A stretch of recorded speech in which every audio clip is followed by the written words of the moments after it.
Welcome to the world of science fiction stories, and don't forget to like, share and subscribe my channel.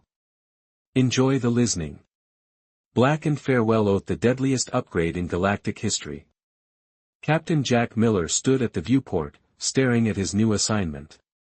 The ship looked like it belonged in a museum, not active service.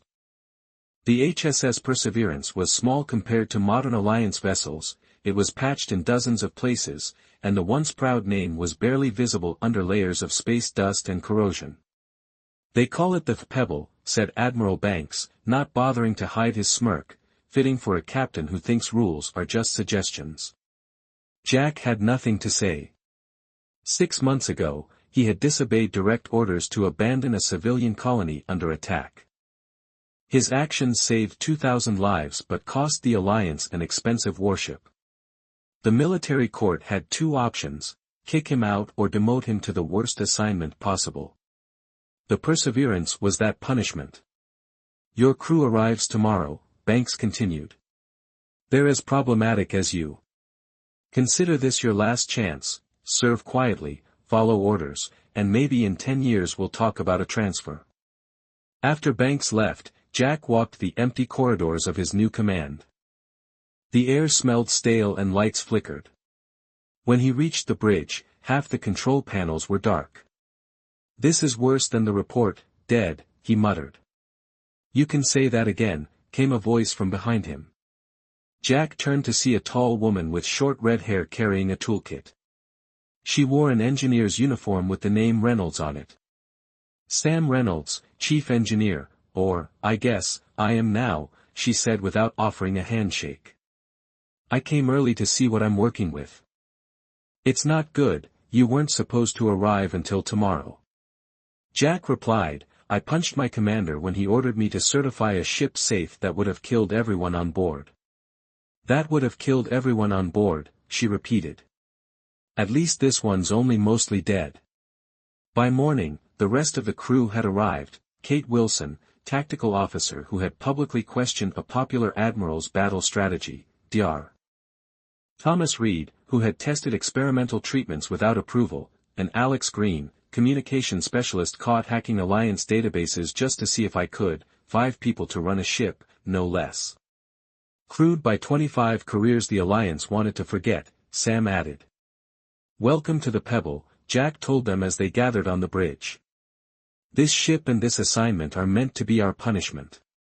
We patrol the emptiest sector of human space until we retire or quit." "Great pep talk, Captain," said Kate, examining her console with distaste. "I'm not finished," Jack replied. "The Alliance thinks we're done. They're wrong. This ship may be old, but it's still an Alliance vessel, and we're still Alliance officers. I plan to run this ship properly." "With what?" Sam asked. "Half the systems don't work, and we have no budget for repairs." Jack smiled for the first time. "Then we get creative." Over the next week, they assessed the Perseverance's condition. The results were worse than expected. Life support functioned at 60% capacity, weapon systems were 3 generations out of date, and the hull had integrity issues in multiple sections. On day 8, Jack found Sam in the engine room, surrounded by holographic displays. "Found something interesting," she said without looking up. "This ship's core architecture is unusual." "Unusual how?" Jack asked. "Modern Alliance ships use standardized components, which makes repairs easier but limits modifications," she explained, pointing to a complex diagram. "The Perseverance is different, it was built when each ship was unique. Its systems are adaptable in ways newer ships aren't." Jack studied the display. "Can we use that?" "Maybe," Sam replied, her eyes lighting up with the first enthusiasm he'd seen from her. "With some creative engineering, we could modify this old girl to do things the designers never imagined." Later that day, Jack called the crew to the mess hall, the only room large enough for all 5 of them to sit comfortably. "We have 2 choices," he told them. "Accept our fate and patrol empty space in a dying ship, or do something about it." "We have no resources," Dr. Reed pointed out, and requisition requests require approval from Admiral Banks, who will deny them. Exactly, Kate added. Jack agreed. So we work with what we have. Alex looked thoughtful. I may know some people on supply stage S who owe favors, nothing major, but enough to get some basic parts. I found medical nanites in storage, Dr. Reed said reluctantly. They're outdated for medical use, but with reprogramming, they could repair hull damage. That's actually brilliant, Sam finished, suddenly interested. Kate tapped the table. There's a salvage field in Sector 7, abandoned after the border shifted. Alliance considers it worthless, but there might be useful components. Jack looked at each of them. These officers had broken rules because they put people above protocol. The Alliance saw that as a weakness, but he saw it as their strength. From now on, we operate differently, he declared. We follow the spirit of Alliance regulations, not the letter. Our mission is to make the Perseverance functional again. Why bother? Kate asked. Even if we succeed, we're still stuck on patrol duty in empty space for now. Things change, borders shift, threats emerge. I want us ready when they do. The crew exchanged glances, they had all seen enough to know he was right. This stays between us, Jack continued. Official reports will show routine maintenance only. The next day, they began. Sam created a plan to modify the propulsion system using parts from the ship's rarely used shuttle. Kate examined the weapons, looking for ways to increase power without modern components. Alex started writing custom software to make the outdated systems work more efficiently. 2 weeks later, they encountered their first real opportunity. The Perseverance detected debris from an old mining operation. After confirming it was abandoned, they salvaged usable materials among the debris. Sam found something unexpected, a power coupling unlike standard Alliance design. It's not Alliance, but it's not alien either, she told Jack, turning the device over in her hands. Looks like a prototype that never entered production. More efficient than what we have. Can you make it work with our systems? Sam grinned. That's the beauty of this old ship, Captain. With the Perseverance's adaptable architecture, I can make almost anything work. That night, with the strange power coupling installed, the lights on the bridge glowed steadier than they had in years. It was a small victory, but Jack saw something he hadn't seen when they first came aboard: hope. The Perseverance was still the weakest ship in the fleet, but not for long. 3 months passed since the crew began their secret project. The ship still looked shabby from the outside, but inside, things were changing. Sam worked 18-hour days in the engine room. The strange power coupling they had found was just the beginning. She discovered that it could connect to other systems in ways that shouldn't be possible. It's like it learns, she told Jack one night as they shared a meal in the mess hall. I connect it to something new, and it adjusts itself. Is it safe? Jack asked. Sam shrugged. As safe as flying this old bucket through space. Kate had found ways to improve the weapons by linking targeting systems to the ship's old exploration sensors. These sensors were built to detect tiny mineral changes in asteroids, she explained. With some adjustments, they can spot weaknesses in enemy ships better than standard military scanners. Dr. Reed, who had been the most reluctant, now spent hours reprogramming medical nanites. They were designed to repair human tissue, he said, showing Jack a sealed container where tiny robots swarmed over a piece of damaged hull material. But cells are cells, I've taught them to repair the ship instead. Alex created an artificial intelligence system that could run the Perseverance with their small crew. It wasn't as advanced as the AIs on modern Alliance ships, but it was uniquely suited to their modified vessel. The Perseverance was becoming something new, not state-of-the-art, but different, better in unexpected ways. Then came the distress. During a night shift, Alex picked up a signal from a small merchant ship, the Lucky Star, under attack by pirates in a nearby system. We should call for help, Dr. Reed said. When Jack gathered the crew, Kate pointed out, "We're not a combat vessel. The closest Alliance patrol is 4 hours away, and the Lucky Star doesn't have that long." Jack made his decision, set course to intercept. Battle stations. They arrived to find the Lucky Star crippled, with 4 pirate ships surrounding it. The pirates were so surprised to see an Alliance vessel that Jack had time to position his ship between them and their prey. "This is Captain Miller of the Alliance ship Perseverance," Alex broadcast. "Stand down and withdraw." The pirates responded by opening fire. "Shields holding at 85%, Cape reported, sounding surprised. "Those mining deflectors Sam installed work better than expected," Ed added as he returned fire. Jack ordered, "Kate, target the lead pirate ship." The weapons hit with surprising accuracy, disabling its engines with a single shot. "How did you do that?" Jack asked. Kate looked at her console in amazement. The targeting system identified a structural weakness. It shouldn't be that precise. The remaining pirates, seeing their leader crippled by what appeared to be a weak patrol ship, quickly retreated. After helping the Lucky Star with emergency repairs, its captain, a weathered woman named Morgan, came aboard the Perseverance.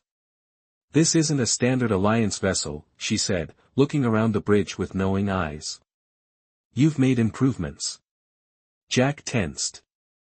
"If word got back to Alliance Command about our modifications, we'd all face court-martial." "Don't worry, I'm not interested in reporting you." "In fact, I'm impressed," Morgan said, raising her hand before placing a small data chip on the console. "I trade in rare items. This contains coordinates to an asteroid field where my sensors detected unusual energy readings. I lack the equipment to investigate properly, but your ship might manage it." "Why would we help you?" Sam asked. "Because what I found might be exactly what you need for your project," Morgan replied, "and because I owe you for saving my ship and crew." After Morgan left, the crew debated what to do. "It could be a trap," Kate said, "or a chance to find something valuable." Sam countered, "We're supposed to be on patrol in this sector anyway." Jack decided, "Let's check it out." The asteroid field was dense and hard to navigate, but the Perseverance, with its modified sensors and improved engines, moved through it with surprising grace. "I'm detecting the energy source," Alex announced. "It's coming from inside that large asteroid ahead." They found an opening large enough for the ship and entered a hollow space within the asteroid. Inside was what looked like an abandoned outpost, but not one made by human hands. "Alien?" Dr. Reed asked, examining the scans. "Yes, but not one we've encountered before," Alex said. "And old, very old." Jack led a team to explore the outpost. It was dead, no life support, but still structurally intact. They wore suits as they moved through alien corridors, their lights illuminating strange symbols on the walls. In what seemed to be the central chamber, they found what Morgan had detected, a device about the size of a small car, pulsing with soft blue light. "It's still active after who knows how many years," Sam said, her voice filled with wonder as she scanned it. "Some kind of power source, but unlike anything I've ever seen." "Can we use it?" Jack asked. "Maybe it's powerful but stable. If we could integrate it with our systems, the Alliance would never approve." Dr. Reed warned, "The Alliance isn't here," but Jack reminded him, "They gave us this assignment expecting us to fade away. I say we take this chance." It took 3 days to remove the alien power core and another week to figure out how to connect it to the Perseverance's systems. Sam worked non-stop, stopping only when Dr. Reed forced her to rest. "The core wants to connect to our systems," she explained to Jack. "It's like it was designed to adapt to different technologies." On the 10th day, they were ready. The crew gathered on the bridge as Sam prepared to activate the connection. "If this works," she said, "our power output will increase by at least 300%. If it doesn't work," she shrugged, "we might all die." "Do it," Jack ordered. Sam pressed the activation sequence. For a moment, nothing happened, then the ship shuddered, lights flickered, and strange energy patterns ran across every screen. "What's happening?" Jack demanded. "The core is interfacing with all systems simultaneously," Alex reported, fingers flying over the controls. "It's incredible." Outside the viewport, they watched as the ship's hull began to change. The metal darkened, spreading outward from the engine room where the core was installed, until the entire ship was covered in a material that seemed to absorb light. It wasn't just black, it was an absence of color, as if that part of space had been erased. "System stabilizing," Kate said, and now, as the shuddering stopped, power levels reached 450% of their previous capacity. Weapons, shields, sensors, everything was enhanced. "The hull has been transformed at the molecular level," Dr. Reed added, checking his medical scanners. "It's stronger than any material I've ever seen." Jack stared at the readings, then at the viewport showing their ship's new appearance. The Perseverance was no longer the weakest ship in the fleet, it had become something else entirely. "What have we created?" he wondered aloud. They were about to find out. 2 weeks after installing the alien power core, the crew was still discovering what their ship could do. The blackened hull absorbed sensor scans, making the Perseverance nearly invisible to standard detection systems. The weapons hit harder, the shields were stronger, and the engines pushed the old ship to speeds it was never designed to reach. "It's like the ship is evolving," Sam told Jack as they reviewed the latest test results. "Every system keeps improving, even when we don't touch them." "Is that normal?" Jack asked. Sam laughed. "Nothing about this is normal, Captain. We've connected our systems to alien technology we barely understand." Jack nodded. They all knew the risks they had taken. "Any negative effects?" he asked. "Nothing dangerous," Sam replied, "but there's something else." She hesitated. "Sometimes the ship seems to respond before we give commands, like it knows what we want to do before we do it." Before Jack could respond, the bridge door slid open and Kate rushed in. "Captain, you need to see this on the main screen." Kate displayed long-range sensor readings. "I detected an unusual energy spike near the edge of our patrol zone. When I focused our sensors on it, I found this." The screen showed what looked like a tear in space, glowing with strange energy patterns. As they watched, objects began emerging from it, ships, at least 20 so far. Kate confirmed, large ones, and they match no known design in our database. "Are we in visual range?" Jack asked. "No," Kate shook her head, "but our enhanced sensors can create a rendering." The screen changed to show sleek vessels with sharp angular designs. They were dark gray, with glowing red lines running along their hulls like blood vessels. "They're heading for Alliance space," Kate said, "and they're moving fast." Jack hit the shipwide call.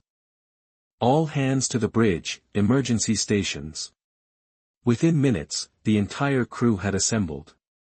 Jack explained the situation. "We need to warn Alliance Command." "Dr. Reed," someone prompted. "Agreed," Jack replied. "Alex, send a priority message, include all sensor data." Alex worked at the communications console, then frowned. "I can't get through, something's blocking our signal." "The unknown ships, possibly, or the anomaly they came through." Jack considered their options. "We'll move closer to Alliance space and try again. In the meantime, maintain observation of those ships." They watched as more vessels emerged from the tear in space, large ships, small ships, what looked like troop carriers and weapon platforms, a fleet preparing for war. "They're attacking something," Kate suddenly announced. The monitoring station at Outpost 47 showed a small Alliance outpost, little more than a sensor array and emergency shelter for passing ships, surrounded by 5 of the unknown vessels. There was a flash of red light, and the outpost disappeared. "No warning," Alex whispered. "No demands, they just destroyed it." "There were 3 people stationed there," Jack said quietly. They watched in silence as the alien fleet reorganized and continued its advance toward Alliance space. "They're jamming all standard communication frequencies," Alex reported. "I can't get any message out." "Then we need to get closer to Alliance territory," Jack decided. "Plot a course that keeps us away from the main alien fleet." As they changed course, Kate detected a smaller ship breaking off from the alien fleet. "It's heading our way fast." "Have they spotted us?" Jack asked. "Unknown, but they're on an intercept course." "Evasive maneuvers," Jack ordered. "Let's see if our stealth capabilities work." The Perseverance turned away, its blackened hull absorbing light and scanner waves, making it nearly invisible against the backdrop of space. For a moment, it seemed the alien vessel would pass them by, then it suddenly changed course, heading straight for them. "They've seen us," Kate reported. "Incoming weapons fire." "Shields up," Jack ordered. The alien weapon hit, a beam of red energy that would have cut through a normal Alliance patrol ship, but the Perseverance's shields, enhanced by the alien core, held at 90%, Kate reported, sounding surprised. "That shot should have disabled us." "Return fire," Jack ordered. "Let's see what our weapons can do." Kate targeted the alien vessel and fired.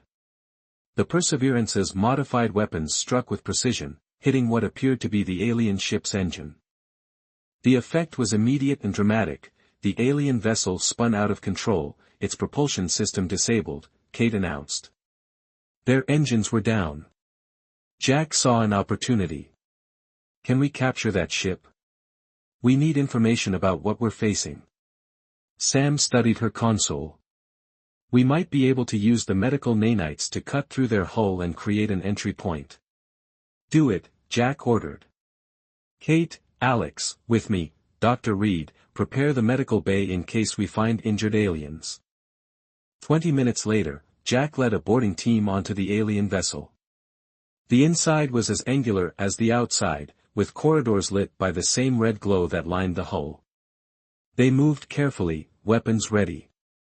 In the command center, they found 5 beings that looked almost human, but with gray skin and eyes that glowed the same red as their ship. 4 were dead, killed when their vessel systems exploded during the battle. 1 still lived, badly injured. "Dr. Reed." Jack called over the comm. "We need you here." The alien was brought back to the Perseverance's medical bay. Dr. Reed worked to save its life while Alex tried to establish communication. "I've analyzed their language from their computer systems," Alex explained. "It's complex, but our translation software is adapting." Hours later, the alien regained consciousness. It looked at the humans surrounding it with what seemed like contempt. "Why did you attack the outpost?" Jack asked. The translation software converted his words, and the alien responded in a harsh, clicking language that the software then translated for the humans. "It was in our way. Your world will be. What do you want from us?" Jack pressed. "Want nothing, you exist, that is enough reason for the Dominion to end you," the alien replied. "The Dominion?" Alex asked as the alien's red eyes glowed brighter. "We are the Dominion. We move from galaxy to galaxy, cleansing them of lesser species. Your alliance is nothing to us. Your weapons are primitive, your ships are weak." "Not all of them," Jack countered, thinking of how the Perseverance had disabled this alien ship. The alien made a sound that might have been laughter. "1 ship means nothing. Our main fleet approaches, thousands of vessels, millions of soldiers. Your species will be extinct within days." Jack looked at his crew, seeing the same determination in their eyes that he felt. Their ship, once the weakest in the fleet, might now be humanity's best hope. "How long until the main invasion force arrives?" he asked the alien. The alien's glowing eyes seemed to smile. "They are already here. We need to warn the Alliance," Jack said after they secured the alien prisoner in the medical bay. Now the Perseverance raced toward Alliance base, pushing its enhanced engines beyond what should have been possible. Behind them, their sensors tracked the massive Dominion fleet spreading through the sector. They were attacking the border stations, Kate reported, 3 outposts gone already. Still can't get through one, nor Alliance channels, Alex added. The Dominion is jamming everything, keep trying. All frequencies, all codes, Jack ordered. After 18 hours at maximum speed, they finally reached the edge of core Alliance territory. A patrol of 3 warships intercepted them immediately. Unidentified vessel, this is the Alliance warship Defender, came a stern voice over the comm, power down your engines and prepare to be boarded. This is Captain Jack Miller of the HSS Perseverance, Jack responded. We have critical intelligence about a hostile alien invasion force. Request immediate audience with command. There was a pause before the reply came. Perseverance, your ship does not match registry specifications. Identify yourself properly, or we will open fire. It's our modified hull, Sam whispered. Jack tried again, Alliance vessel Defender, I repeat, this is the Perseverance. We've made some upgrades, but we're still an Alliance ship, and we have information about a hostile alien force that has already destroyed multiple outposts. After another pause, the Defender responded, prepare to be boarded. Any resistance will be met with deadly force. Jack looked at his crew. Stand down, let them board. Captain, Kate protested, they won't understand what we've done, they'll think. I know what they'll think, Jack interrupted, but the Dominion fleet is the bigger threat. We need the Alliance to know what's coming. The boarding went as badly as expected. Armed soldiers stormed the Perseverance, staring in shock at the blackened hull and modified systems. When they found the alien prisoner, they called for backup. Within an hour, Jack and his crew were in custody, separated from each other and their ship. The Perseverance was surrounded by Alliance vessels, weapons locked on its strange black hull. 2 days later, Jack was brought before Admiral Banks and 3 other high-ranking officers. The room was small and windowless, deep inside Alliance headquarters. Explain yourself, Miller, Banks demanded. What have you done to an Alliance vessel? Jack told them everything, the modifications, the alien power core, the encounter with the Dominion. He showed them the sensor data they had collected. You integrated unknown alien technology into an Alliance ship, one of the admirals asked, horrified. Without testing, without approval, we had limited resources, Jack replied. We did what we could with what we had. What you did was treason, Banks snapped. Theft of Alliance property, unauthorized modifications to military equipment, and now you expect us to believe this story about an invasion? The Dominion fleet is real. Check the border stations, they've gone silent, Jack insisted. Because they've been destroyed, Jack said. One of the admirals checked her tablet. We have lost contact with several outposts, but that could be due to technical issues. It's not technical issues, Jack said, his voice rising. It's the beginning of an invasion by a force that destroys entire species, and right now the Perseverance might be the only ship in the fleet that can stand against them. Banks laughed. Your rust bucket against an invasion fleet, even with your illegal modifications, it's still just one small patrol ship. A patrol ship that defeated one of their vessels, Jack countered. Our modified hull absorbs their energy weapons, our shields withstand their attacks, and our weapons can penetrate their defenses. The admirals exchanged glances. One of them, an older woman with short gray hair, leaned forward. Captain Miller, your ship will be studied by our top scientists. If there is useful technology, we will find it. But you and your crew will face court-martial for your actions. Later that day, Jack was returned to custody. He was allowed to see his crew in a guarded meeting room. They're not listening, he told them. They're more concerned about our modifications than the Dominion threat. They've taken blood samples from all of us, Dr. Reed reported, and they've been questioning me about the medical nanites. They're stripping the Perseverance, Sam added bitterly, taking it apart piece by piece to study the technology. What about the alien? Jack asked. Move to a secure facility, Alex said. They wouldn't tell me where. As they talked, the door opened and a familiar face entered, Morgan, the captain of the Lucky Star. You, Jack, he said in surprise. How did you get in here? Morgan smiled. I have access to places most people don't. She sat down at the table. Your alliance is in trouble, Captain Miller. They don't understand what they're facing. You know about the Dominion? Kate asked. Morgan nodded. I'm part of a group that monitors threats to galactic stability. We've tracked the Dominion for years, as they move through neighboring galaxies, and now they're here, and your military is not prepared. Why tell us? Jack asked. We're prisoners, powerless, not entirely, Morgan replied, sliding a small device across the table. Your ship is special, Captain. The alien core you installed has bonded with it in ways even we don't fully understand, and it's bonded with you too. All of them picked up the device. What is this? A key, Morgan answered. It will unlock your cells and give you access to Hangar 7, where they're keeping the Perseverance. You want us to escape? Dr. Reed asked, alarm in his voice. That would make us actual traitors. A sudden alarm blared through the building. Red emergency lights began flashing. What's happening? Jack demanded. Morgan's face was grim. The Dominion's main fleet has arrived, they've broken through the outer defenses already. A voice came over the station speakers, all personnel to battle stations. This is not a drill. Repeat, all personnel to battle stations. Jack looked at his crew, then at Morgan. How bad is it going to be without your ship? Morgan replied, the Alliance will fall within days. Jack took the device from Sam. Then we need to move quickly. As alarms continued to sound, Jack turned to his crew. I won't order any of you to do this if we take the Perseverance without authorization, there's no going back.